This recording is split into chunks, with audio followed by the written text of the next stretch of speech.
we're asking you to kindly turn off or silence your cell phones.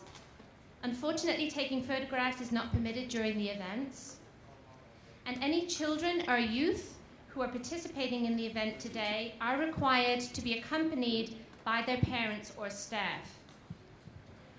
Just to let you know that there's no food or beverages allowed in the conference room, and please don't write on the tables. Let's be respectful of the UN facilities that were created with contributions from countries all over the world. We'll begin shortly. Thank you.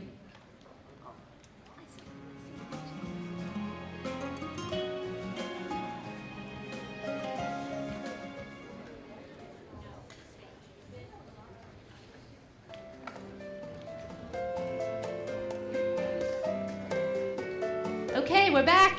Good morning again. That was quick. Okay, we're moving right along.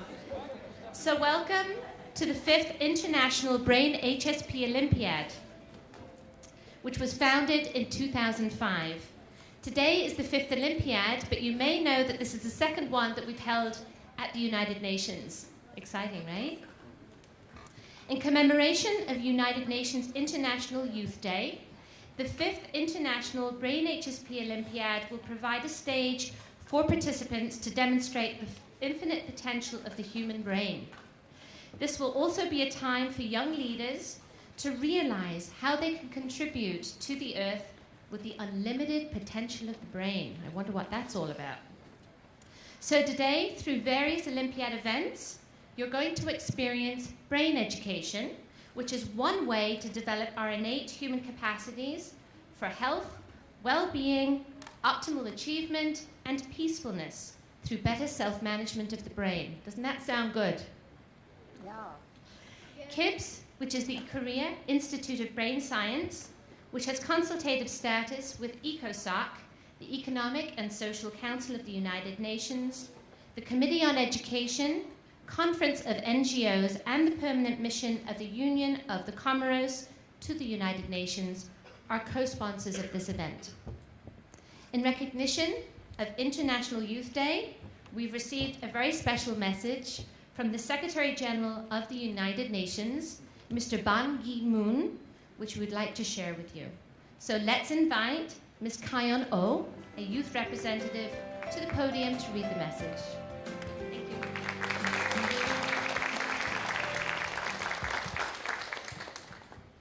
The theme of this year's International Youth Day, Sustainability, Our Challenge, Our Future, is a global call to action for young men and women.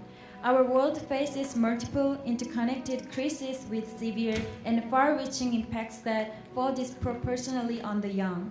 In 2007, for example, youth comprised 25% of the world's working-age population, yet accounted for 40% of the unemployed. The global economic downturn means that in the near term, youth employment will continue to climb. Unemployment rates tell only part of the story, especially for the vast majority of youth who live in developing countries. For them, informal, insecure, and low-wage employment is the norm, not the exception. Climate change, meanwhile, continues to compromise economies and threaten tremendous upheaval, saddling young people everywhere with unjust ecological debt. This is a potentially crushing burden. At the same time, I am encouraged by the contributions that young people have made to the debate on climate change mitigation and adaptation. Their views and proposals can help build the momentum necessary to seal the deal in Copenhagen later this year. Indeed, young people have proven themselves to be key partners in sustainable development.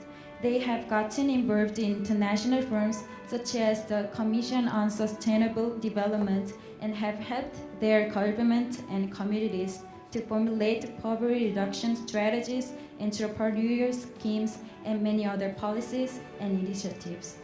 Young people often lead by example, practicing green and healthy lifestyles or promoting innovative uses of new technologies such as mobile devices and online social networks. They deserve our full commitment, full access to education, adequate health care, employment opportunities, financial services, and full participation in public life. On International Youth Day, let us renew our pledge to support young people in their development. Sustainability is the most promising path forward, and youth can lead the way. Thank you, Mr. Ban.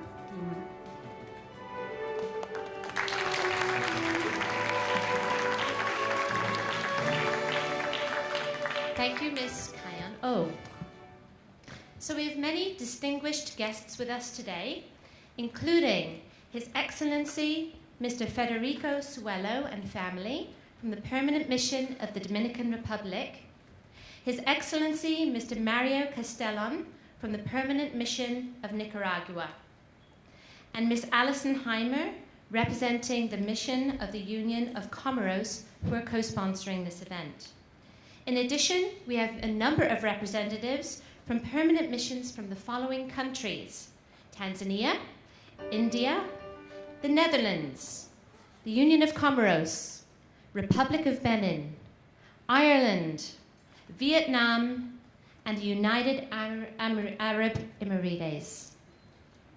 In addition, we have representatives from the UN community, brain scientists, academics, educators, and 81 event participants. Thank you all for your attendance.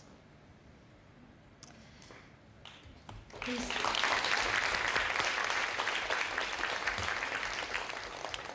So the purpose of the Olympiad event and seminar is to demonstrate the infinite potential of the brain and the potential all children, youth, and adults have for contributing to the world by knowing how to use the brain well.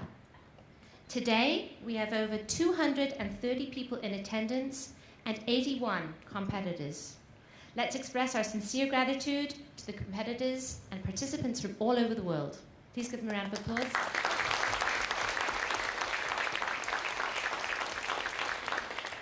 So what we'd like to do is show you an introductory video of the International Olympiad from last year. So please watch your screen. Okay, I guess we'll see that later. Well, this concludes the introduction to the Olympiad. We're going to begin the seminar with our distinguished speakers.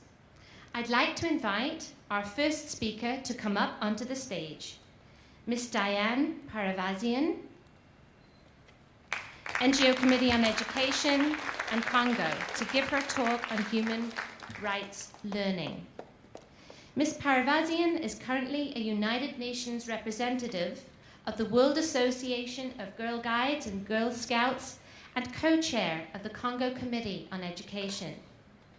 Ms. Paravazian is also an assistant professor at St. John's University and is very active in non-governmental committees, including the NGO Committee on Human Rights, the Committee on the Status of Women, Sustainable Development, and Education.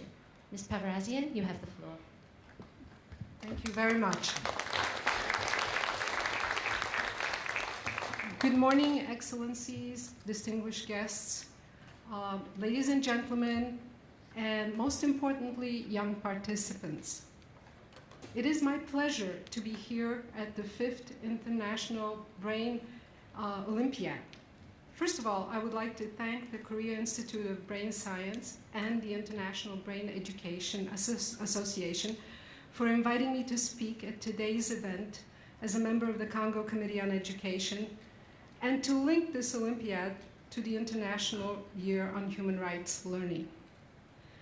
My remarks will focus on, number one, a rapid reminder of the UN resolution for the International Year for Human Rights Learning. Number two, a summary of initiatives which are being undertaken in this context, particularly by the NGO Committee on Human Rights. And finally, the word learning as it connects to the brain, and more specifically to human rights learning.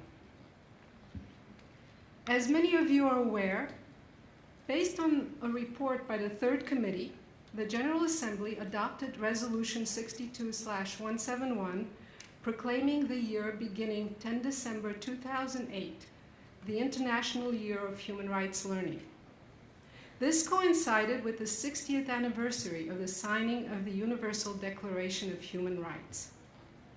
Part of this resolution states, and I'm quoting from the resolution, convinced that human rights learning should contribute to the fulfillment of the Universal Declaration of Human Rights as a way of life for people everywhere, the UN General Assembly, it's understood, decides that the year commencing on 10 December 2008 shall be proclaimed the International Year of Human Rights Learning, to be devoted to activities undertaken to broaden and deepen human rights learning on the basis of the principles of universality, indivisibility, interdependency, impartiality, objectivity, and non-selectivity, constructive dialogue and cooperation, with a view to enhancing the promotion and protection of all human rights and fundamental freedoms, including the right to development, bearing in mind the duty of the state, regardless of the political, economic, and cultural system, to promote and protect all human rights and fundamental freedoms, and the significance of national and regional particularities in various historical, cultural, and religious background. End of quote. The resolution, it is important to note, followed the UN Decade on Human Rights Education. And here it is the word learning which is being stressed. And at this point, what I'd like to do is to talk a little bit about the Human Rights Committee and what it is doing with respect to human rights learning and the year. And this portion of my talk, according to their suggestion, will be entitled Human Dignity in Community for All, Learning About Human Rights. Members of the NGO Committee on Human Rights, the co-chairs, Shula Koenig and Bobby Nasser, were instrumental in bringing about and working on both the Decade on Human Rights Education and the International Year of Human Rights. I would like to take this opportunity to thank the committee and the chairs for working closely with the NGO Committee on Education and for their generosity in providing us information on their substantive work. They are working on a number of very important initiatives, which I will mention very briefly. Many of you may already be familiar with their work, and they have a plan of action in which civil society is taking the lead to start a worldwide process, a process of learning and dialogue that will have in 10 to 15 years all women, men, youth, and children know human rights as a way of life, relevant to their daily lives, moving charity to dignity, guided by the holistic human rights framework. The committee is introducing an international civil society initiative in 5 culturally and linguistically similar regions to enhance the international year, and is working in collaboration with governments, consultants from academia, and the NGO community. 5 countries from each region will participate in this effort. Again, many activities are planned, and if you need further information, you can contact the Human Rights Committee. I'll be happy to provide you with contact information as well. And finally, how are these initiatives related to today's event? The key word, of course, is learning and the relationship to the brain and learning. My field is language. I teach French at St. John's University, and I'm therefore involved in learning at both the formal and informal levels, since I also represent the World Association of Girl Guides and Girl Scouts. I've been doing some research with my students on the language of human rights and the Universal Declaration. We've been looking at language-specific words, their origins in various linguistic, historical, cultural, and sociological contexts. As most or all activities of human rights learning will involve our brains and learning, I would like to begin to explore with you today the word learning and human rights learning at the roots, or technically etymological level, and see if and how they are connected to the brain. I will therefore simply take you on a path of learning about the word learning and see where it takes us, at its root or the brain level. I'll work with just a few languages because this process could be endless, as I found out. And what I did is I started on the web and I found one definition which connected learning to the brain, the acquisition of knowledge or skill, it occurs in and may lead to changes in the brain. Many of you who are specialists in this area already know this and know this at a technical level. But what I'm interested in is connections that can be established linguistically. If we look at the Old English word, we find connections to the German lernen, and we find connections to a Gothic word, L-A-I-S, which means I know, with a base sense of to follow the track. And then in Old English, we have a very interesting word called lest, or L-A-E-S-T, or the sole of the foot. And what does the sole of the foot have to do with learning? But if you think about it, it's not so far-fetched, because learning is following a track, is connected to the sole of a foot. It leaves the track, it leaves footprints in our brains. And very briefly, if you go back to the ancient Greek and continue this whole process of looking at words and how they're connected, you'll see that the old Greek word for learning is connected to mathematical science or knowledge. From here we get to the Proto-Indo-European MN, MEN, MON, to think or to have one's mind aroused. And here's something quite exciting. It's related to the old Greek word mentere, which means to care. And then we also can go into the old Church Slavonic and get to being wide awake, being wise, being sage. In German, being awakened, being lively. If we do the same thing for the word brain, and I'll just summarize, you'll see that through this exploration of the word brain and the Greek word for forehead and the Doric Greek word for brain, we can go way back into a realm of the marrow, or the essence of life, in essence, and it is there that the substance of mysteries lies. It is there where all knowledge resides. So to get to it, we need to have our minds fully awake, be lively, to look at, to see the imprints or footprints for and of learning, and to follow the track. And this is most important, to care for others, and therefore to get to the essence, the most important aspect in this case, to human rights. Ladies and gentlemen of all ages, there are so many exciting ways to learn today. Technology, brain research, countless studies, endless information are available to you. But it is important to learn about learning, to learn how to learn what learning means in as many languages and cultures as possible. I've tried to demonstrate a brief path to the essence of learning and its connection to the brain in just a few languages and a few steps. If we did this simple exercise in other languages and shared the information, would we learn more about learning in the brain? I think so. Would we wake up and care in the way that we can make human rights a way of life, not just in the resolution, but in our lifetime? I look at all of you here today and I say yes. Thank you.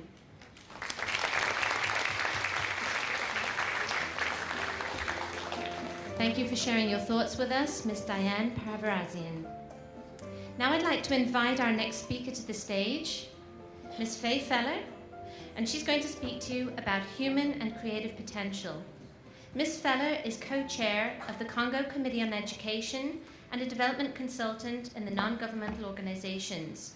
She works in association with the Department of Youth and Community Department for the safety and health of children, youth, and families.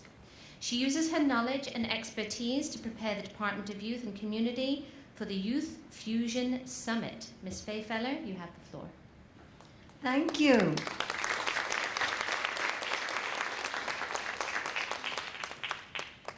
I wish to welcome each of you, dignitaries, beautiful children, and families who have traveled a long distance to come to the United Nations. I welcome you to this wonderful place called the United Nations. Today, we recognize and celebrate on Youth Day all the young people around the world, just like you. This day is very, very important to the United Nations and to the world because it is through the golden doors of your minds and your hearts that new ideas and imagination can travel. So today and the few days that you are here working on the Olympiad, you have an opportunity to use those golden doors of your hearts and minds in the most incredible ways. International Youth Day, we recognize and honor the creative and human potential of youth worldwide. We look at the ways to build the capacities of youth leadership at the United Nations and nationwide.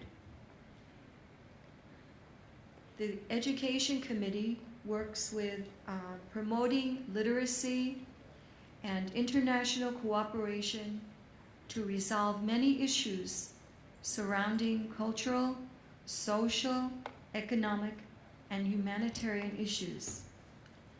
On this day, the young people who are here, we ask you and we look at you to cultivate and inspire all of you to enjoy learning about yourself, most importantly, others, and to take a close look at the world around you. And for us to be reminded, all of the adults, that we must learn to value, appreciate, and include the creative expressions and perspectives of all young people. You are the architects of your own unique possibilities. Your ideas and your innovations are important contributions to advance and to build a better world. Your positive actions and thoughts, all the wonder and beauty that are within each of us, will be explored today and these next few days during the Brain Olympiad.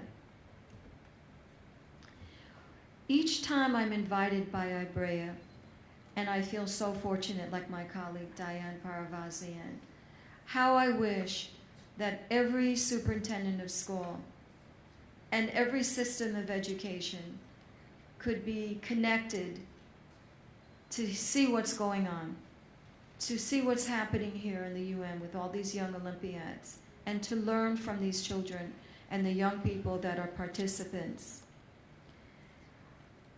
My wish is for every child and every school and every teacher and every NGO that is working to support UN ideals to learn this system from IBREA to advance humanity.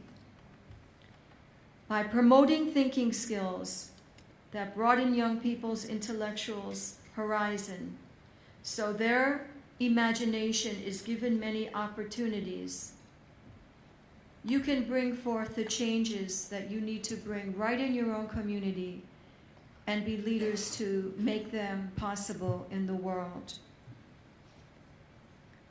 Today, I hope that you have a chance to learn more about the United Nations and its objectives. And there's a wonderful place called Cyber School Bus.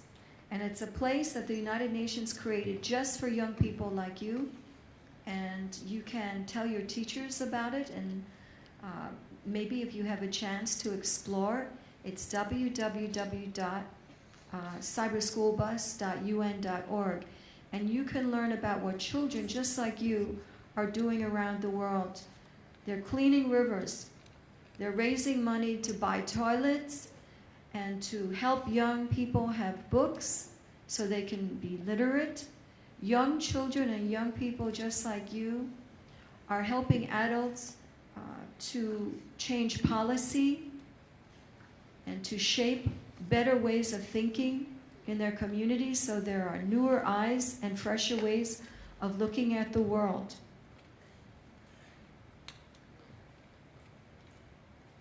IBREA, you ignite the spirit of learning for all youth around the world. And you motivate and advance access to education with this method. Youth are divining and exploring and becoming their own paths in life. This also is the year of reconciliation.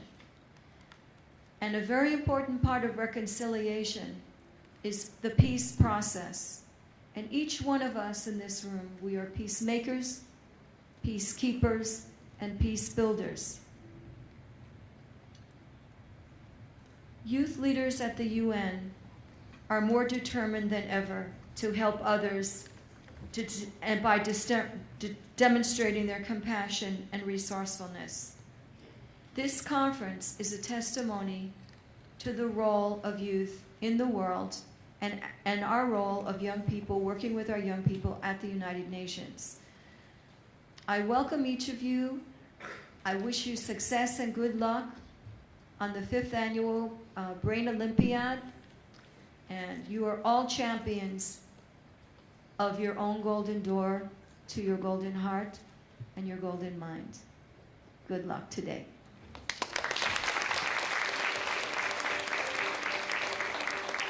Thank you, Ms. Faye Feller. I think this might be a good time to acknowledge all the children and the youth that are here today. What do you think? Would all the children and youth just please stand so we can acknowledge you, please? Children and youth, everybody, just please stand. Everybody. Yes. I think we can give them a better round of applause. What do you say?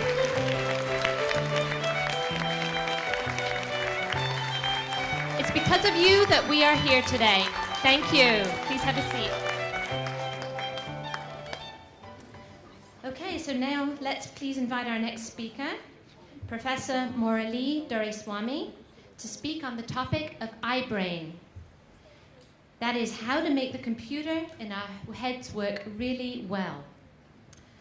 Professor Murali Doraiswamy is a prominent in the fields of mental wellness and brain fitness. He serves as director of the Mental Fitness Lab and professor of psychiatry and medicine in the Department of Psychiatry in Duke University Medical Center.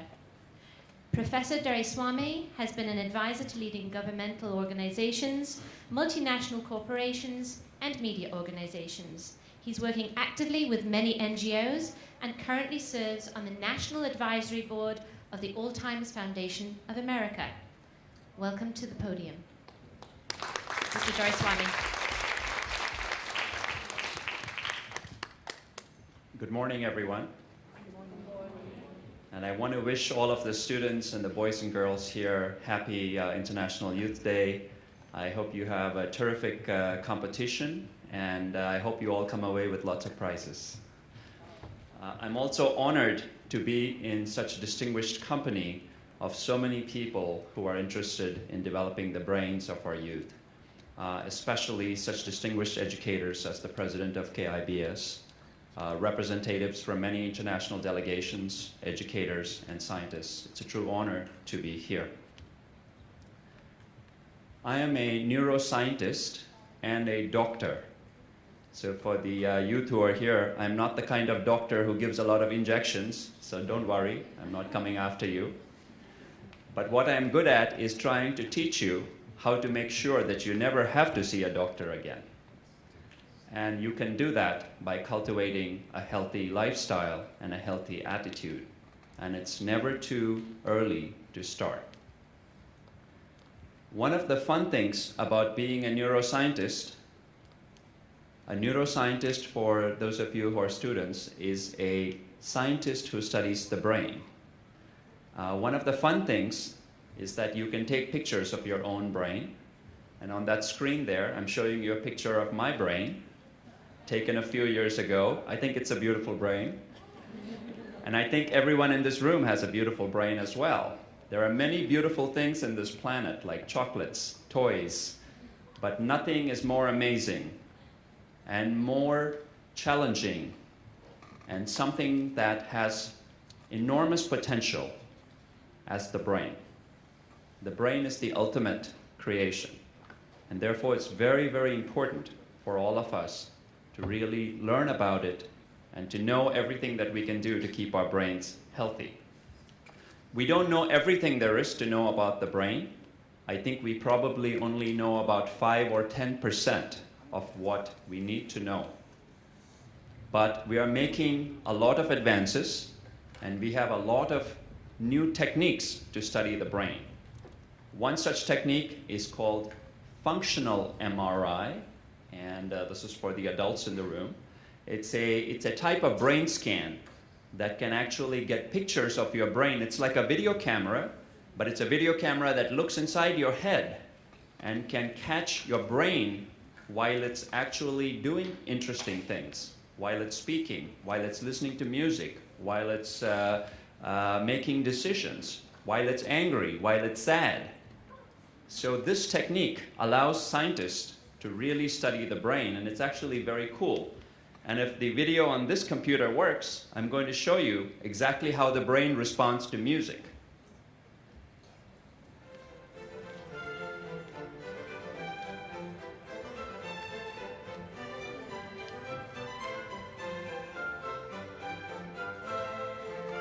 You can see the different parts of the brain lighting up.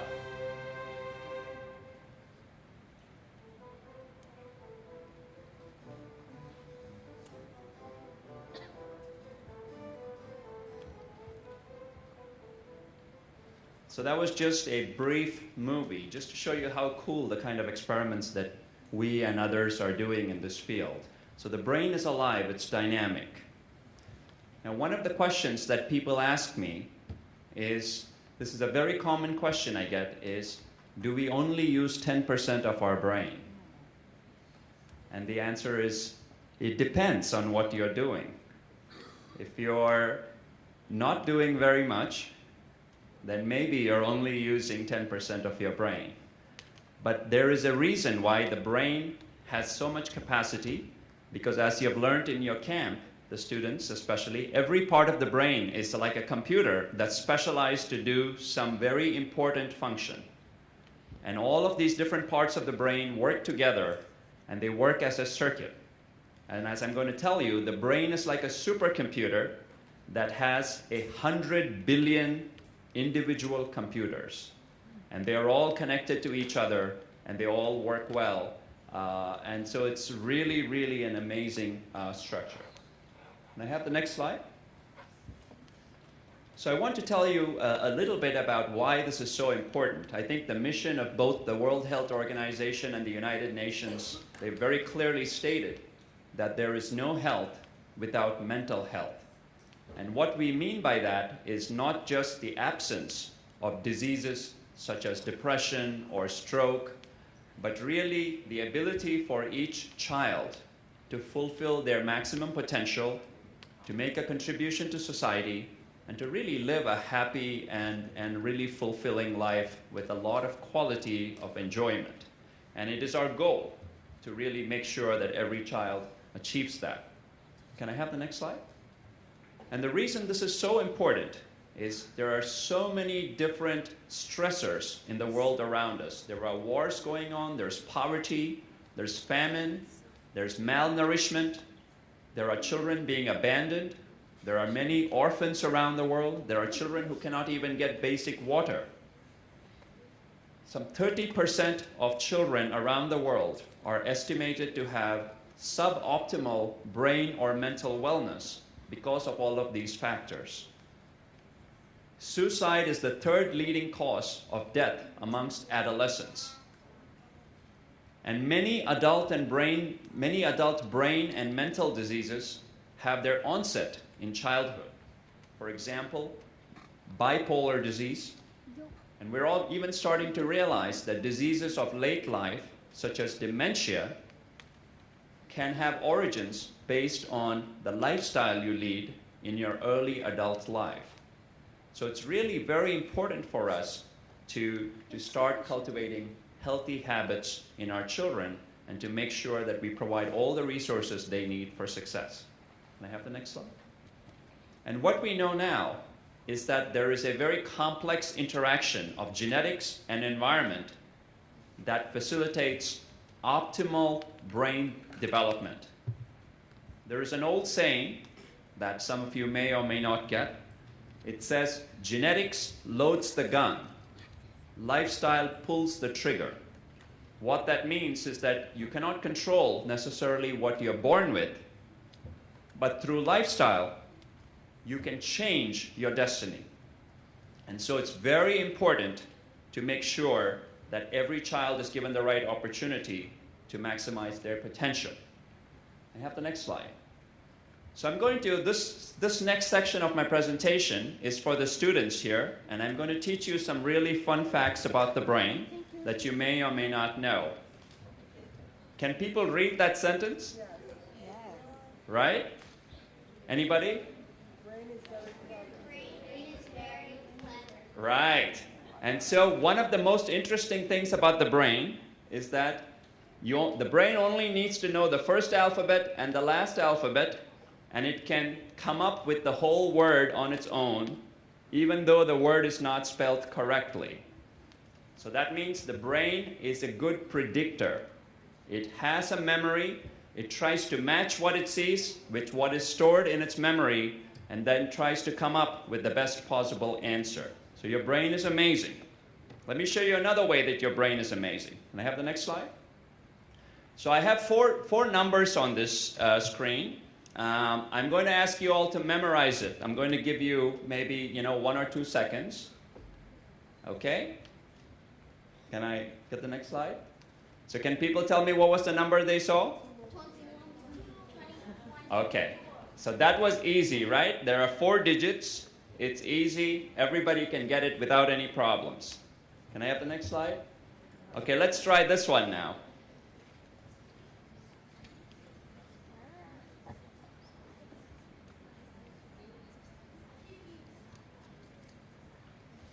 Okay. Can I have the next? So, how many people? Yes? 417, 468, 530. Okay, I see a couple of people that are giving, but as you're realizing now, it's a little bit difficult, correct? And that's because our memory, when we are trying to remember something, can only store 7 bits of information at a time. So because I showed you 9 numbers, you're struggling. When I showed you 4 numbers, nobody had any problem, okay? But let me show you what a truly great memory grandmaster can do. Memory grandmasters are like the Superman of the brain. It's like the Superman, you heard the Superman comics, so these are the Superman of the brain. So can I have the next slide? Oh my God. So this is what a memory grandmaster can do. They can memorize 1,000 digits in less than 10 minutes. And the point I'm trying to make here is that our brain has an extraordinary capacity to learn. You will never have to be afraid of filling your brain to the maximum. So you cannot give that as an excuse to your teacher saying, sorry, my brain is full. Because it is not full. We know that for a fact. Okay? So we also did some very interesting experiments. We took a person who lives in my home state, North Carolina, who was born with actually an average memory, who was not very good in school and remembering things. But then he decided to train his brain, and over 2 years of training, he became a memory grandmaster. And he won the memory competition 4 times in a row, doing things like this. Wow. He could memorize a pack of cards, a deck of cards. Guess how much time? 10 minutes? I see 10 minutes. He could memorize it in 1.5 minutes. Oh my God. They won't let him into any casinos in Las Vegas or in Macau. So then we decided to bring him into our lab, and we scanned his brain, because we always like to scan everyone's brains. That's what I do for fun, instead of playing with Nintendo. But Nintendo is good too. So can I see the next slide? So we scanned his brain. I don't know if the lights, can this light be turned down a little bit, or? It's okay, we can see. Okay, so what I'm showing you is, and again for the students here and the adults, so these are slices of the brain that you're taking. So imagine that your brain is cut at this level. You're just a photograph of the brain. That's the front of the brain. That's the back of the head. And this is a normal person who is not trained. This is not a memory grandmaster. This is just somebody that is a student volunteer. And we asked him to memorize cards, and obviously he had a hard time memorizing cards because maybe he could memorize, 4 or 5 cards, but not 52 cards. And you can see a lot of his brain is struggling. His brain is working really hard to try to memorize. But you can see the memory grandmaster, when he was memorizing his cards, his brain is very, very effortless. So it's a little bit like this person. It's a little bit like when you're trying to ride a bicycle up the hill, you're puffing and panting and you're struggling and your bicycle is not moving. Maybe it's moving backwards instead of forwards. And this person is a very trained athlete who can ride bicycles very well, who's been riding the bicycle for training and can do this without any problems. And what it goes to show you is that you can train your brain like an athlete trains their body. And you can train it so that it becomes so effortless that your brain can run like a race car. And it's possible to do that for all of us.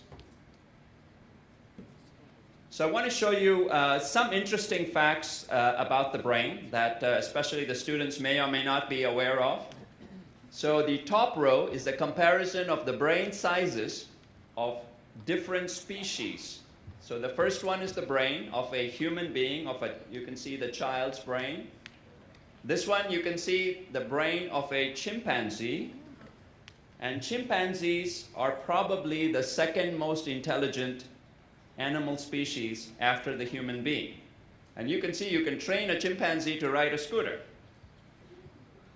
You can train a chimpanzee to do lots of tricks because its brain is evolved and developed somewhat like the human brain. Then you can see the third most intelligent species is the dolphin. And you can see the dolphin's brain is also a pretty big brain.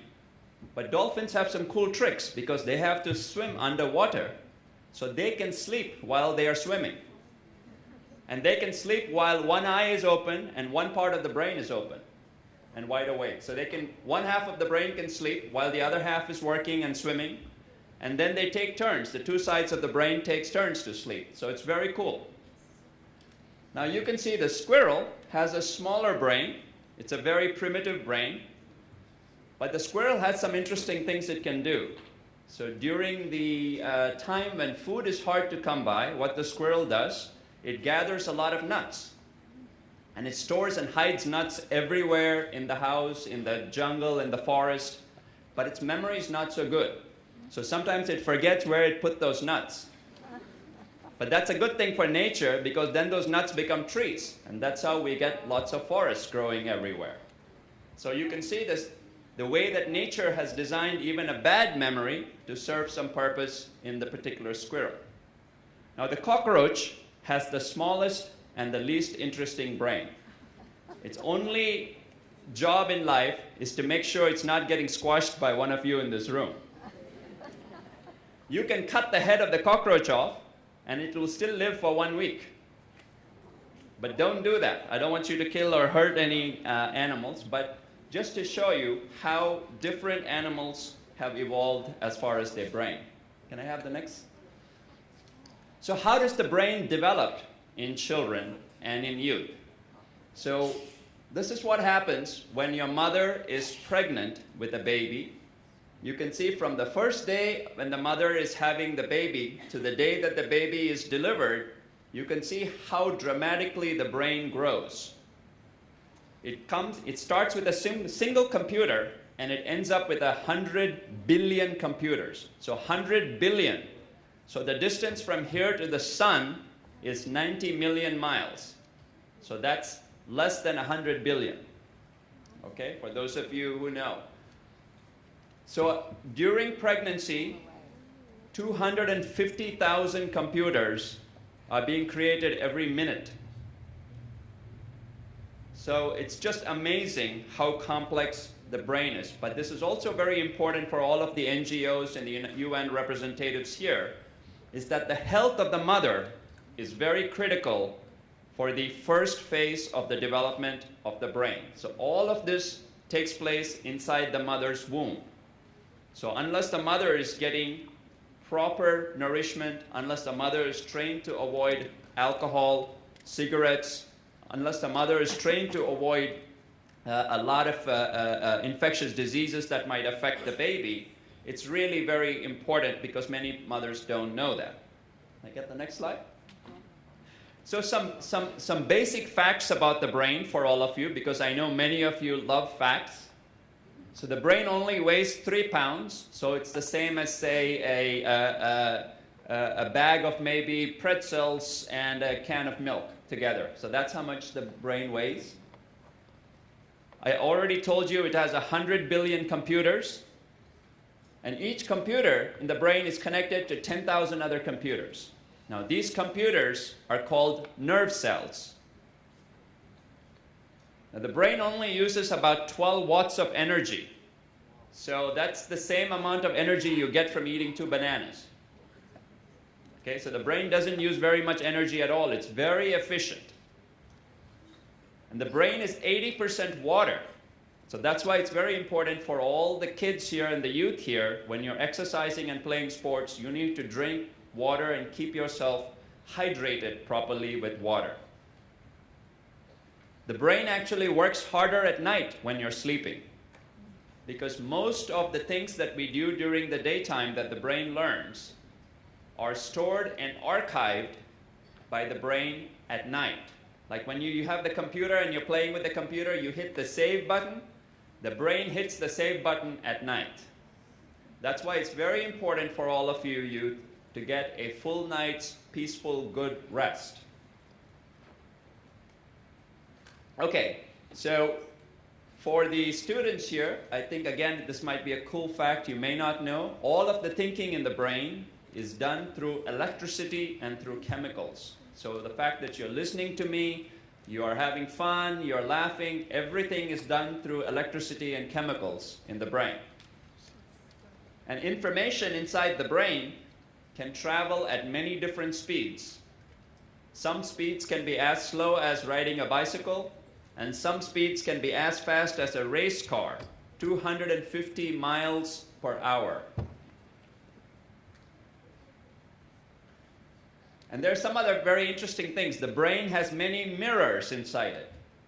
And what I mean by mirrors, these are special computers whose job is to see what is happening outside and then give you the same feeling. So if someone is smiling, the mirror inside your brain tells you someone is smiling, I should be smiling too. And that's how human beings copy each other. And these are called mirror neurons inside the brain. But the most important thing again to remember is that there is a reason why we have a head. The head is to protect the brain, to act as a cushion for the brain. So it's very important, whatever activity that you're doing, make sure that you protect your head. If you're doing risky things, wear a helmet. If you're bicycling, wear a helmet. Try not to fall from a tree. Try not to hit each other on the head, because the brain is very important. Okay, so 1 or 2 other facts that you should know is that the brain continues to develop perhaps until the age of around 17, 18, 20 years of age. We're not exactly sure. Most of the development happens in the first few years after you're born, but it continues to develop and mature throughout your teenage years. Okay, so it's not that the brain has stopped growing. The brain also matures another way. But the brain has an amazing capacity to change itself depending on the situation it finds itself in. So the brain can secrete a chemical which is a fertilizer. It's called growth factors.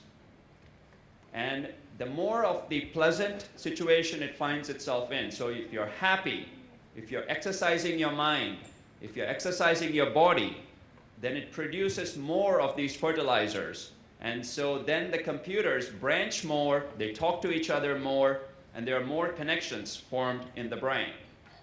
And one of the experiments that they did using rats was they put rats in 2 types of environment.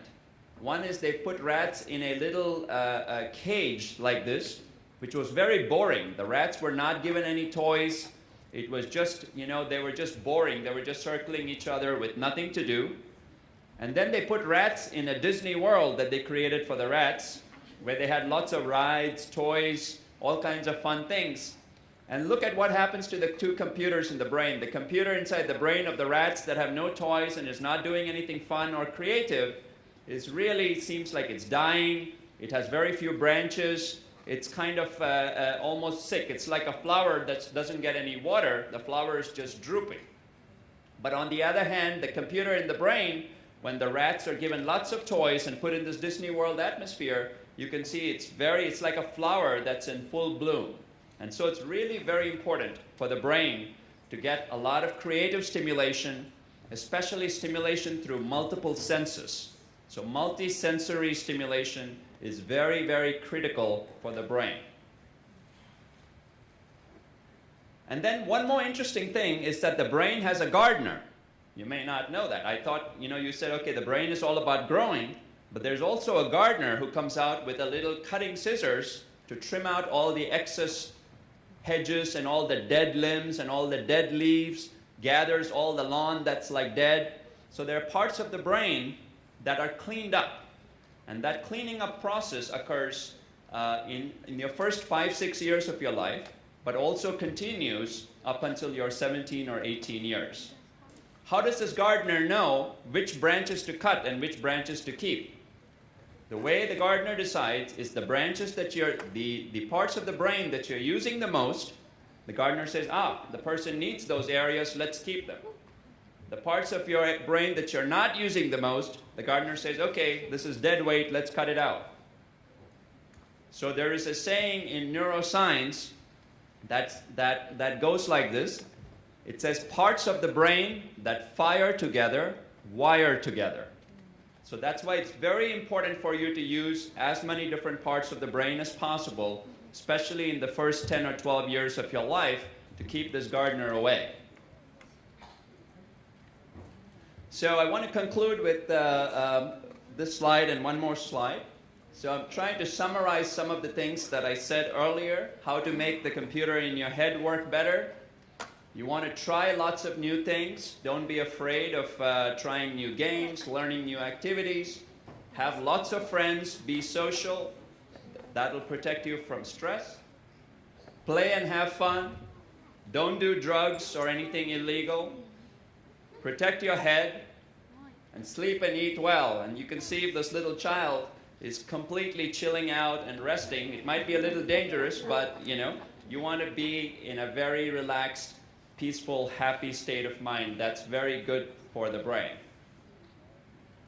And finally, I want to end with the fact that your brain has unlimited potential, so don't be afraid to dream big, because the bigger you can dream, the better your successes will be, and all of you can achieve whatever you dream of. So I really want to wish you all the best, and I hope you have a great afternoon. And I again want to thank the International Brain Education Association and the UN representatives for inviting me today. Thank you, Professor Doraiswamy. I think we all have a different level of appreciation for the brain, don't we? Okay, so now we're going to invite Mr. Ilchi Lee, our host, to come to the stage. Mr. Ilchi Lee is the president of the Korean Institute of Brain Science, the University of Brain Education, and the International Brain Education Association, IBREA. He is going to speak to you on the brain and Earth citizenship. Mr. Lee has spent the last 3 decades developing and sharing ways to realize the potential of the human brain through brain education. In recognition of his contributions, Mr. Lee has received certificates of commendation from numerous cities throughout the United States, including New York. For his numerous contributions to human welfare in 2002, Mr. Lee received the Presidential Medal of Civil Merit, the highest civilian honor given in the Republic of Korea. Mr. Ilchi Lee will speak in Korean with immediate English translation and will speak to you on the brain and earth citizenship. Let's welcome him, please.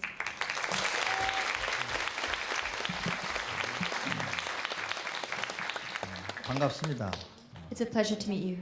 그리고 국제 청소년 날을 맞이해서 또 이렇게 많은 HSP들이 참석을 했습니다. Many HSPOs have participated today on International Youth Day. 오늘이 아주 의미 있고 좋은 날이 되길 바라면서 오늘 참석해 주신 여러분들에게 진실로 감사를 드립니다. With my most deepest and sincere gratitude, I hope that today will be a very significant and meaningful day for you. 그리고 특히 이번에 HSP 올림피아드에 참석한 어린이들에게 우리가 한번 박수를 한번 보내주시기 바랍니다. And also, I'd like to welcome a round of applause to our HSP children sitting at the back.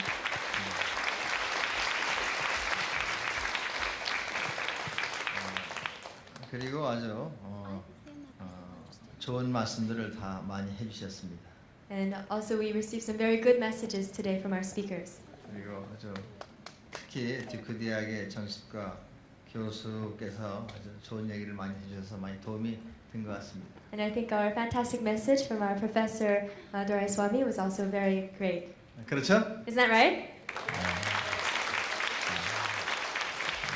저도 오늘 아주 중요한 것을 많이 배웠습니다. It was very helpful, and I also learned many important things today.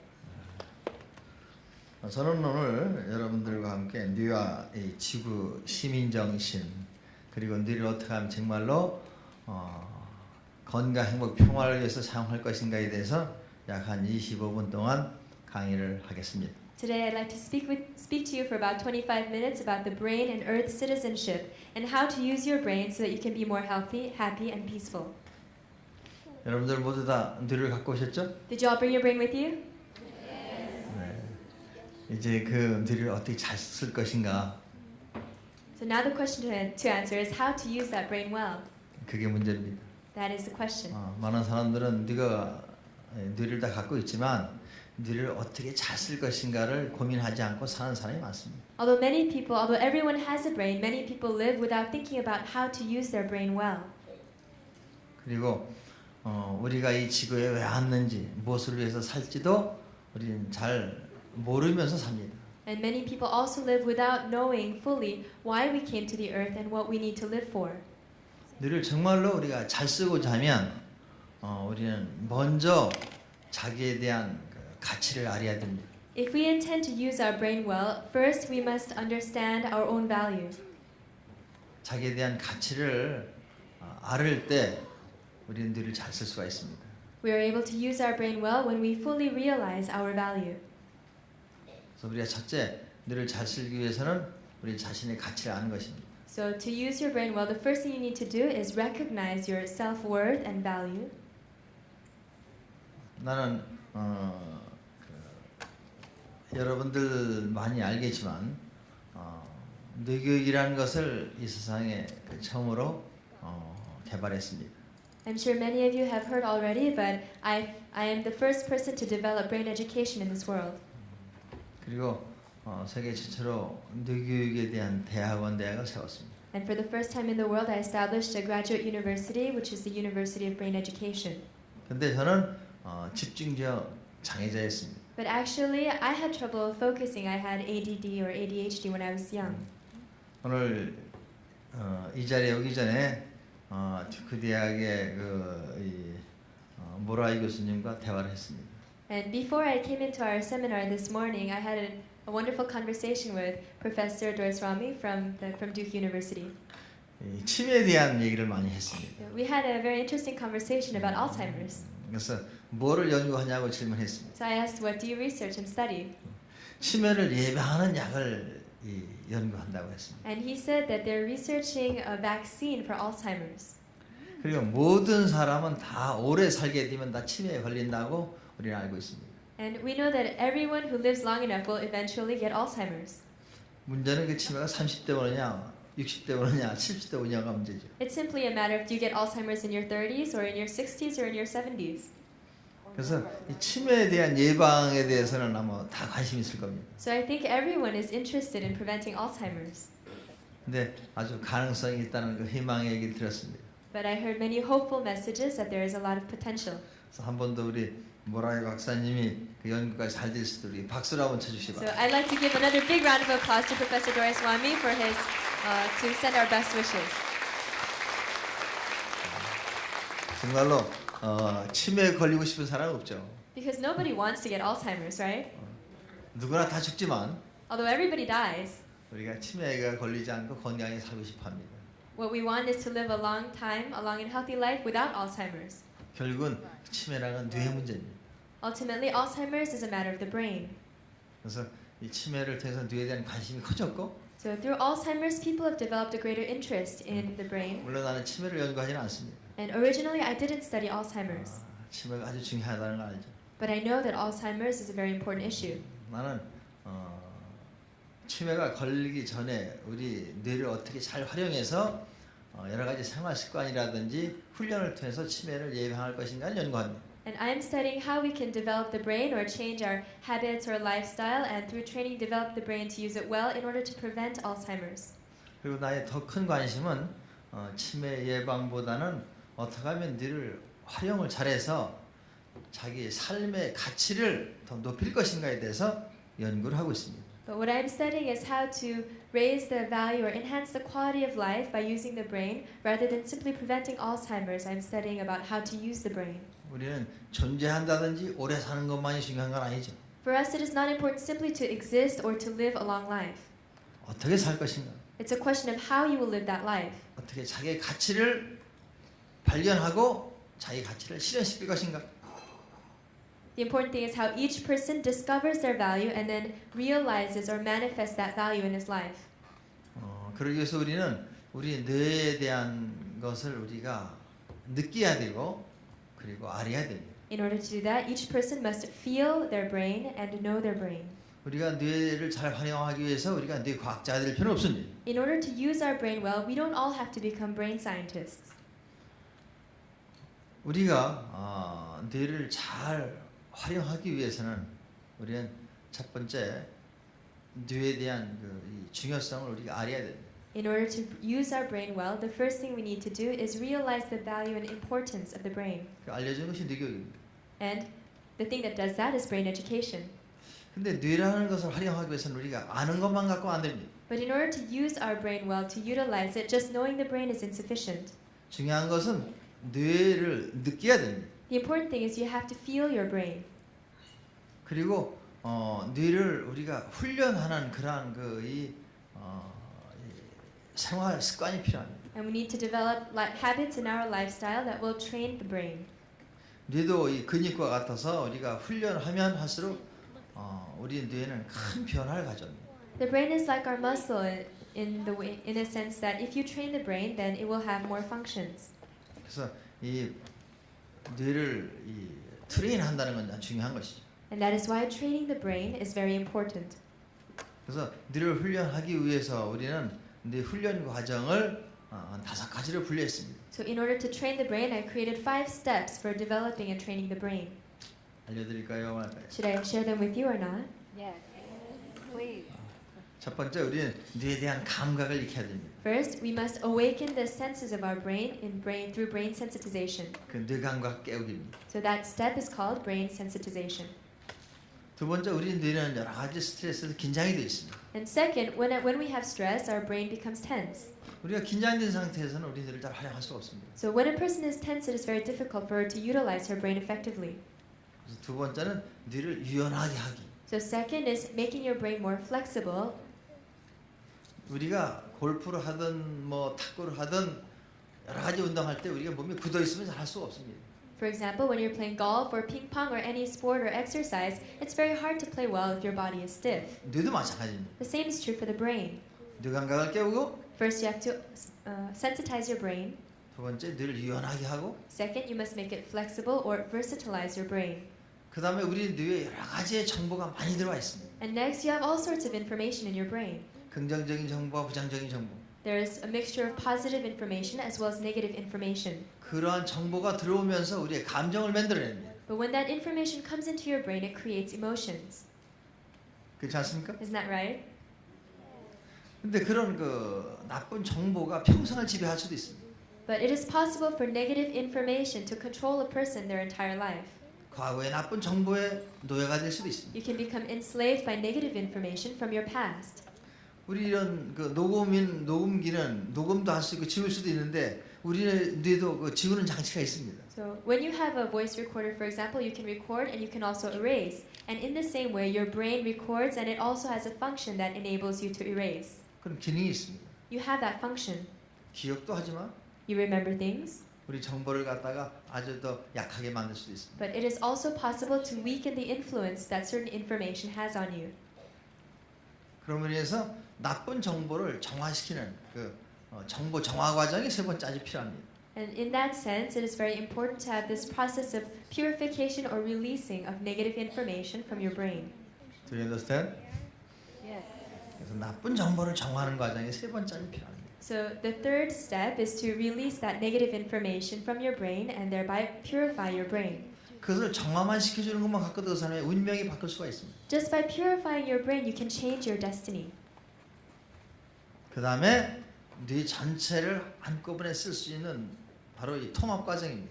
Next, the next step in the process is the part where you integrate your brain and use the entire brain at once. 바로 슈퍼컴퓨터가 되게 하는 거죠. So that's what enables your brain to act as a supercomputer. 그 다음에 최고의 목표가 바로 뇌의 주인이 되는 겁니다. And then the ultimate goal is brain mastery.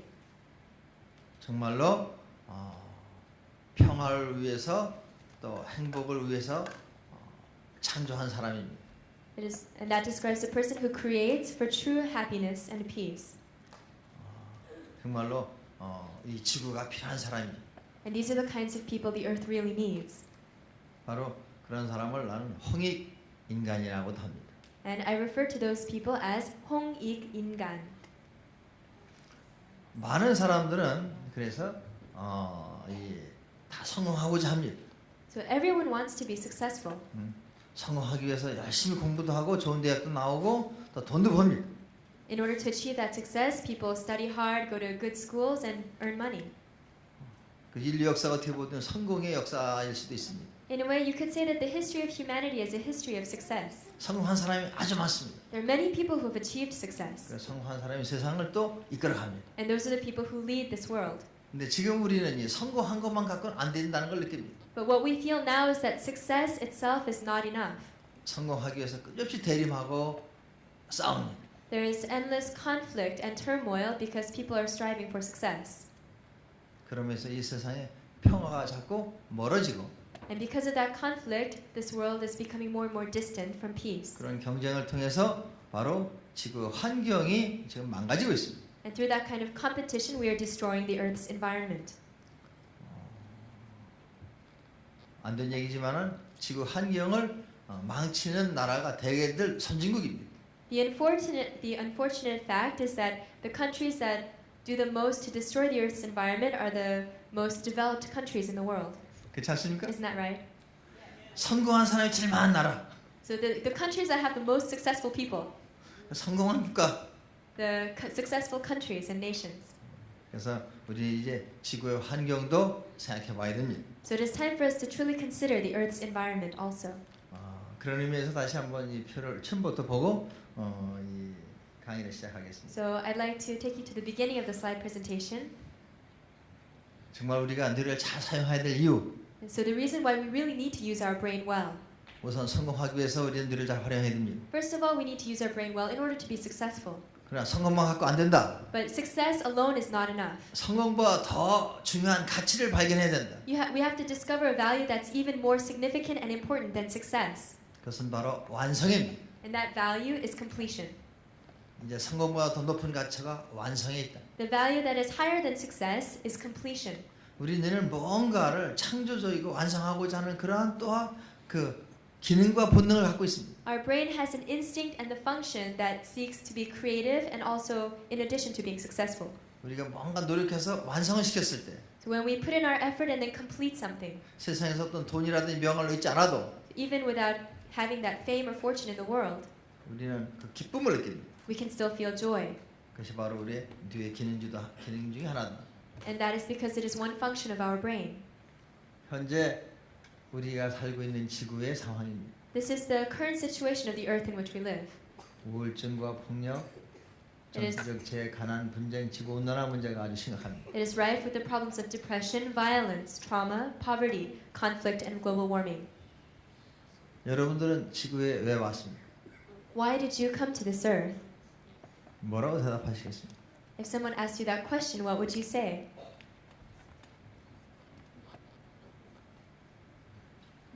중요한 것은 선택입니다. The important thing is that it is your choice. 나는 21세기 지구가 나를 간절히 원해서 왔다고 나는 그렇게 생각하고 선택을 했습니다.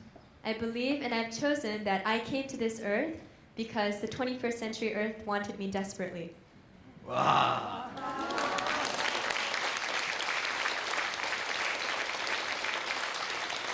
바로 우리 뇌에게 어떤 정보를 주냐에 따라서 우리 뇌는 아주 건강해집니다. Depending on the information that you give to your brain can be very healthy. 난 왜 사는지 모르겠다. If someone says, I don't know why I live, 난 그냥 태어났다. I was just born, 난 그냥 산다. and so I'm just alive. 난 나의 감정과 욕망을 위해서 산다. I live for my emotions and my selfish desires. 이렇게 생각할 수 있죠. Some people can think that way. 그럼 정말 뇌가 기뻐하지 않습니다. But if that is the case, then your brain will be really unhappy. 자기에게 어떤 가치를 부여할 것인가? So what kind of value will you give to yourself? 어떻게 하면 좋은 정보를 줄 것인가? And how can you give yourself good information? 우리는 나쁜 정보도 갖고 있습니다. We also have bad information. 근데 좋은 정보를 줬을 때 뇌는 활성화됩니다. But when you give good information to your brain, that is when your brain flourishes. 그래서 뇌교육의 참다운 목표입니다. And that is a real objective and goal of brain education. 다음. 바로 그래서 뇌교육을 통해서 개인도 건강하고 행복하고 평화하고 인류도 지구도 이렇게 건강하고 행복하고 평화하기를 바라는 것입니다. So through brain education, I hope that not only individuals can achieve health, happiness, and peace, but all of humanity and even the earth can have health, happiness, and peace. 여러분이 다 원하는 게 아닙니까? Isn't this what all of you want? Yes. 그래서 바로 어린 아이들부터 이러한 그런 정보를 갖게 해주는 것. So to give this information to people from when they're children. 여러분은 무엇으로 삽니까? By what do you live? 무엇으로 삽니까? How do you live, or with what, or by what do you live? 많은 사람들은 돈 있어야 산다고 할 수 있겠고, Most people might say, well, you need to have money to live, 빵 있어야 산다고 할 수 있을 or 것이고, you need to have bread. 여러 가지 얘기를 할 수 있을 겁니다. People can give all sorts of answers. 나는 인생은 정보로 산다고 얘기를 합니다. But in answer to that question, I say, you need information in order to live. 치매가 무서운 것은 정보가 사라지는 게 두려운 겁니다. The reason Alzheimer's is scary is because you're losing information. 그렇지 않습니까? Isn't that right? 인생은 정보로 사는 겁니다. So you live your life by or according to your information. 고급 정보를 갖고 있으면 그 사람은 그만큼 가치가 있고, If the quality or level of your information is high, then that person's value will be higher. 좋은 정보가 없다면 그 사람은 살았어도 그렇게 행복할 수가 없을 겁니다. And if you do not have good information, even if you are alive, it may be difficult to be happy. 행복이라는 것은 행복을 나눌 때 그 행복이 더 커집니다. Happiness becomes greater when it is shared. 나눌 수 없는 행복이라면 그것은 가치가 없는 것이죠. If you have happiness that you cannot share, then that happiness does not have value.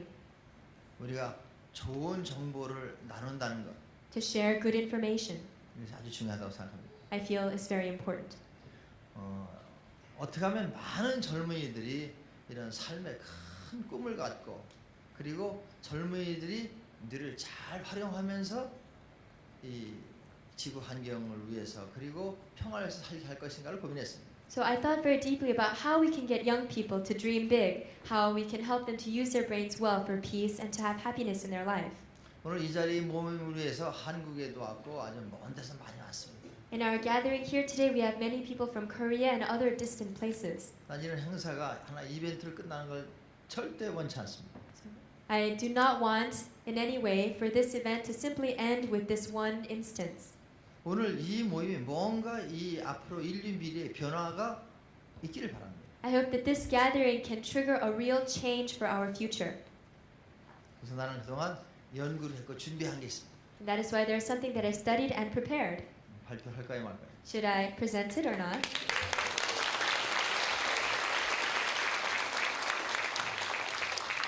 brainworld.com을 만들었습니다. We have created a website called brainworld.com. 그리고 거기에 어린이나 어른이나 누가 본인이 좋은 일을 하고 뇌를 잘 쓰고 싶다고 생각할 때 거기에 들어올 수 있습니다. Any child or adult who wants to use their brain to do some good work can come to the website. 그리고 전 세계 어린이들이 전 세계 사람들이 다 들어올 수 있습니다. So everyone around the world can come to this website. brainworld.com에 들어오면 거기에 지도가 있습니다. When you come to brainworld.com, there is a map. 그 지도에 자기가 등록하면 불이 딱 켜집니다. And when you register on the website, then there's a little light that represents you on the map. 자기 주소가 아메리카나 하면 아메리카에 불이 하나 들어옵니다. So if you live in the US, then there will be a 아리조나 light in the 아리조나에 불이 US. 들어옵니다. If you live in Arizona, that light will be in Arizona. 노스캐롤라이나 하면 거기 또 불이 딱 들어옵니다. And if you're from North Carolina, that's where your light will be. 그리고 거기에다가 나는 오늘 이 누구를 만났을 때 아주 반갑게 웃었다. So for example, you can say, today I met someone and I gave them the brightest possible smile. 그리고 칭찬을 누구한테 해줬다. Or I gave someone a good compliment. 그 쓰레기 하나 주웠다. I picked up a piece of trash. 그럼 자기의 그 했던 일을 거기다 기록하면 나옵니다. Then if you put up a record of the good deeds that you did, you can see it on that map, on that website. 그것이 바로 지구 시민 운동을 하기 위한 시작입니다. And that will be the beginning of our Earth Citizen Movement. 이제 지구 시민의 정신을 갖자. It is time for us to have the spirit of Earth citizenship. 그래서 이 지구를 내가 사랑하자. And let us love the Earth now. 그리고 나는 지구 시민이고 나는 지구를 구하기 위해서 왔다는 긍지를 갖자. Let us have pride and dignity that I am an Earth citizen and I've come to the Earth to save the Earth. 그래서 그것을 기록을 계속 할 수 있습니다. So you can continue to keep creating these records. 그리고 많은 사람들이 거기 들어가서 자기가 한 일도 보고 거기서 자기와 같은 사람이 늘어나는 걸 봅니다. And then we will see that more and more people are coming to the website and we can see what everyone's doing and we can see how the records keep increasing. 그래서 2010년까지 거기에 1억이 모인다면 So if we can have 100 million people there by 2010, 큰 이 지구에 이 미래가 만들어질 겁니다. then we will be able to create a great future for this earth. 바로 자기 뇌에 불을 켜는 거죠. Because it's turning the light on in your own brain. 자기는 좋은 뇌가 되는 겁니다. You can illuminate your brain to make it a good brain. 좋은 사람이 되는 겁니다. And you become a good person. 그 좋은 사람이 모여서 바로 이 지구는 평화로운 지구가 될 겁니다. Through this gathering of good people, our world can become a peaceful earth. 이것이 바로 청소년 운동으로 시작해서 성인까지 확산됐을 때 So when we begin with a youth movement and expand to an adult movement, 새로운 미래가 열릴 거라고 생각합니다. then I believe that will open the doors to our new future. 여러분이 brainworld.com에 관심을 가지시기 바랍니다. I hope that you can take an interest in brainworld.com. 그리고 거기에 들어가서 자기가 한 좋은 일을 아주 작은 것부터 해도 거기다가 올려놓는 겁니다. And when you go to that website, you can enter even the smallest good things that you did. 바로 지구 시민의 모임이고 It'll be a gathering of the Earth citizens. 거기서 새로운 지구의 미래가 창조될 것입니다. And there we will create a new future for the Earth. 그래서 그렇게 할 수 있는 하나의 마당을 이제 만들고 있습니다. And so we are creating that field for that. 한 달 후에는 완전히 다 끝납니다. And then in 1 month it will be complete. 박수를 해드리는 거 아닙니까? Shouldn't we have some applause? 자, 뭐 시간이 3분밖에 없다고 그러니까 이제 빨리 마치겠습니다. But they say I've only got 3 minutes left, so I'm going to hurry now. 자, 다음. 이 뇌의 3층 구조는 다 알고 있는 So 거죠. everybody knows about the 3-layered structure of the brain. 그리고 오늘 아주 이 뇌에 대해서 아주 자세한 설명을 모라이 교수님이 해주셨습니다. And Professor Doraiswamy gave us an excellent and specific description of the brain today. 자, 이제 또 다음. 우리 뇌는 우주 정보가 들어와 있다는 뜻입니다. But what this means is that the information of the universe is in our brain. 우주 정보가 연결되어 있습니다. Our brain is connected with the information of the universe. 우리 뇌가 통합이 되면 When a person can integrate their brain, 바로 창조력이 발휘가 됩니다. then you can demonstrate your creative power. 오늘 시간이 없기 때문에 어떻게 하면 우리 뇌를 창조적으로 만들 것인가에 대한 얘기를 내가 하고 싶은데 오늘 시간이 없어서 여러분들이 관심 있으면 이 브레인 웨이브 바이브레이션이라는 책을 읽어보면 도움이 될 것입니다. I really wish I could tell you about how to use that creative power in your brain, but I don't have enough time. So I would like to recommend for you that book, Brainwave Vibration, and it'll explain it. 기억이나 이런 건 컴퓨터가 다 합니다. So remembering things can be done by a computer. 진짜 중요한 건 창의력입니다. What's really important is creative power. 치매를 걸릴 때 초기 증상에 아주 창조력이 굉장히 발달된다는 얘기를 듣고 나 깜짝 놀랐어요. But today I was really astonished to hear that when a person starts to get Alzheimer's, sometimes they begin to display extreme creative ability. 그래서 나도 치매냐고 내가 물어봤어요. So then I asked, do I have Alzheimer's too? 근데 우리 모라이 교수님께서는 난 치매가 아니다고 얘기해서 내가 And then- 마음이 놓입니다. Our professor Doris Swami said that I don't have Alzheimer's, so I felt better and I felt comforted.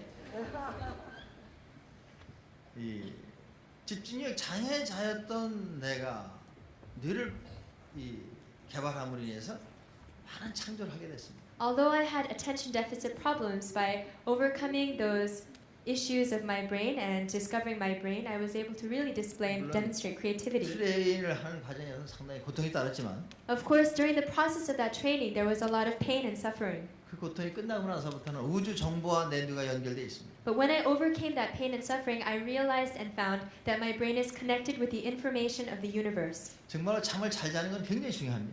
So it's really important to get a good night's sleep. 내가 8월 15일 날 이제 라디오 시티에서 브레인 아트 페스티벌을 합니다. So on August 15th, we will have the Brain Art Festival at Radio City Music Hall. 내가 집을 떠나서 여기까지 차를 타고 왔습니다. So I left home and I came here by car.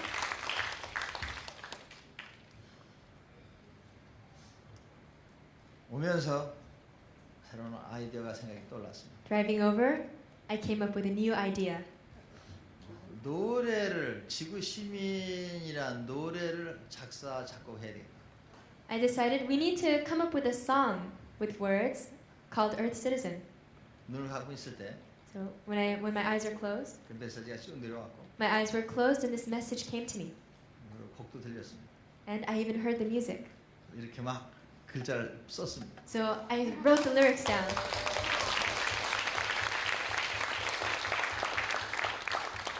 이 브레인 아트 페스티벌을 통해서 이제 이 뇌를 교육을 넘어서 예술 차원에서 많은 사람들이 바로 창조적인 삶을 살길 바랍니다. Through the Brain Art Festival, we will take the brain beyond education to art so that many people can live a creative life. 이제 지구가 하나입니다. The earth is one, 그리고 모든 인류도 하나입니다. and also all of humanity is one. 이제 모든 뇌가 교류를 해야 되고 So it is time for all brains to interact with each other, 그리고 일을 해야 됩니다. to be connected together and to work together 새로운 꿈을 갖고 with a new dream. 인류의 평화를 위해서 뇌가 활동을 해야 됩니다. With a new dream, we need to mobilize our brains and activate our brains for the peace of humankind. 그러기 위해서 브레인 월드를 만든 겁니다. It is for that purpose that I created Brain World. 우리가 사이버상에서 So in cyberspace, 뭔가 우리가 미래를 만들어 보자는 생각을 하고 있습니다. it is my intention and hope that we can create a new 여러분도 future.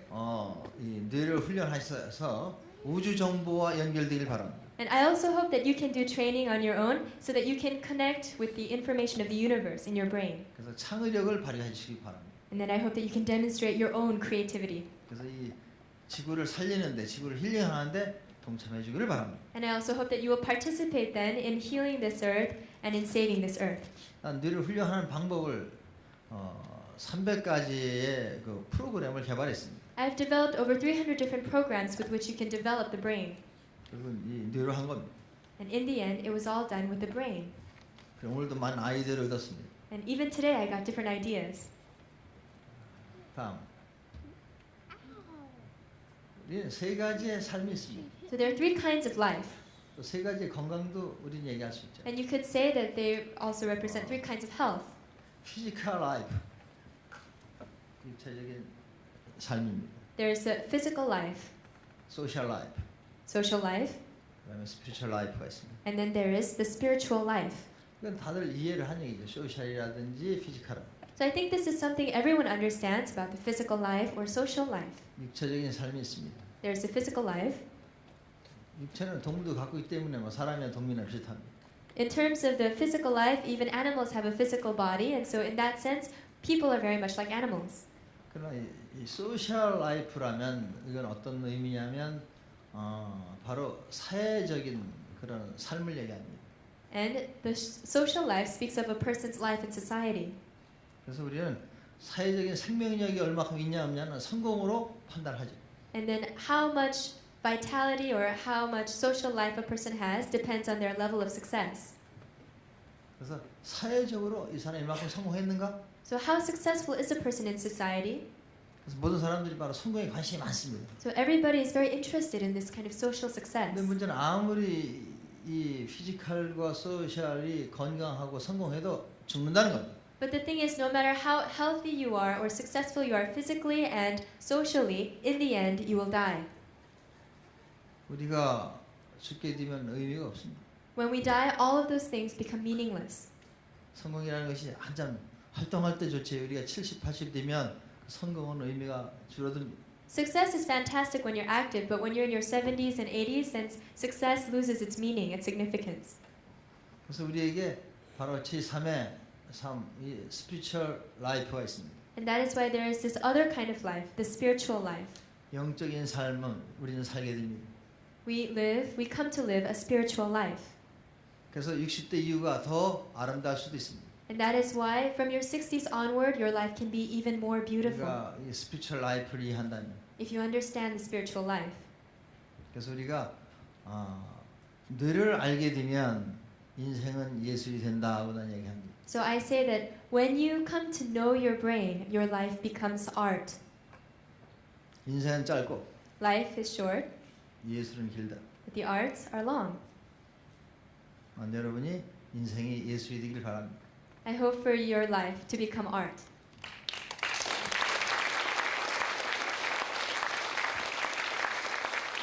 여러분들의 인생이 예술이 됐을 때 아침에 눈을 떴을 때 얼마나 많은 기대가 되겠습니까? When your life becomes art, when you wake up in the morning and open your eyes, you can imagine how much you will look forward to your day with great expectations. 예술은 창조입니다. Art is creation. 오늘 무엇을 창조할까? You can think every day, what will I create today? 그런 생각하고 눈을 뜬다면 얼마나 즐거워지겠습니까? If you open your eyes with that thought in the morning, then imagine how much pleasure you can experience. 난 내 뇌가 우주 정보와 연결되고서부터 항상 아침마다 일어나면 항상 그런 생각을 하면서 눈을 뜹니다. After my brain was connected with the information of the universe, every morning when I wake up, that is the first thought I have. 그러면서 매일매일 창조하는 삶을 삽니다. And through that, I am able to live a life of creation every day. 다음. 바로 10년 전에 저는 이 유엔에서 평화의 기도를 하면서 유엔과 인연을 맺었습니다. 10 years ago, I began my interaction and connection with the UN by offering the prayer of peace here. 그때 그 평화의 기도를 실현하기 위해서 나는 뇌에 대한 것을 더 연구를 했습니다. In order to materialize everything that I said in the prayer of peace, I've been studying and researching since then. 이 행사가 하나의 이벤트를 끝나서는 안 되겠다. I felt that this event must not simply end as an event. 근데 이 행사가 결국 이벤트를 끝나고 말았습니다. But at that time, the event simply ended as an event. 큰 평화의 모임이었습니다. It was a great gathering for peace. 그러나 그냥 모임이었습니다. But it was simply a gathering. 그래서 구체적으로 평화를 위한 그런 목표와 방법을 연구해서 다시 유엔에 오기로 결심을 했습니다. So at that time, I decided to come up with concrete goals and methods to create peace before coming back to the UN. 그 후로 7년 후에 NGO 등록을 했습니다. 7 years since then, that time, we registered our NGO in the UN. 그리고 인지교육을 갖고 실질적으로 평화를 위한 그런 역할을 하자고 선택했고 그 일을 했습니다. I made the choice to create real changes through brain education, and that is what I have done. 결국은 선택입니다. Ultimately, it is a matter of choice. 무엇을 선택할 것인가? What will you choose? 이번에 라디오 시티 행사도 1년 전에 그 공연에 참석했습니다. And also for the Brain Art Festival at Radio City Music Hall, 1 year ago, I attended a show there. 나는 그냥 관객이었습니다. At that time, I was simply a member of the audience. 그리고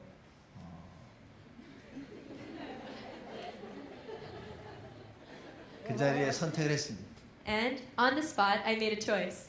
내년 오늘 이 시간에 I decided next year on this day at this time, 내가 저 자리에 있을 것이다. I'm going to be there on that stage. 그리고 그것을 했습니다. And that's what I did. 이제 8월 15일을 기대해 주기 바랍니다. So please look forward with great expectations to August 15th. 자, 이것으로 오늘 강의를 마치겠습니다. With that, allow me to conclude my lecture this morning. 감사합니다. Thank you very much.